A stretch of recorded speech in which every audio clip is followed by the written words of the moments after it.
That is, the UN Special Envoy for Syria has warned that Israel's actions in the buffer zone between the two countries could have negative impacts on efforts to bring stability there. We're going to discuss that with our chief foreign editor, Rob Parsons. Rob, the Golan Heights and Israel's occupation of Mount Hermon as well. What's the reasoning behind it from Israel's point of view? Yeah, well, the reason is essentially that Israel sees what's happening in Syria from a completely different perspective than Geir Pedersen, the UN Special Envoy for Syria.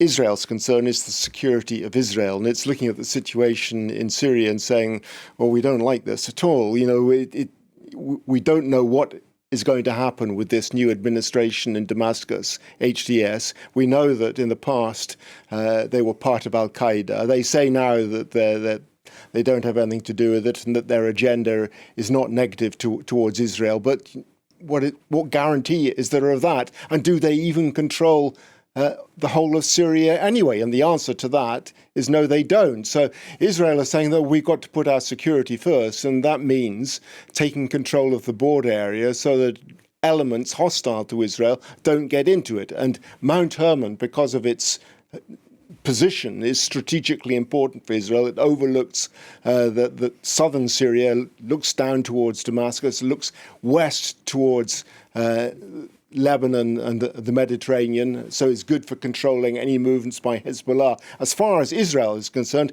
they need to have control of that to make sure that their security situation is protected. That is why Benjamin Netanyahu decided to hold a very senior meeting of top officials, including the defense minister, the head of Shin Bet, senior military commanders, just a couple of days ago on Mount Hermon itself. The problem, of course, is that this destabilizes the situation inside Syria at the moment when it needs to be taking steps towards stability.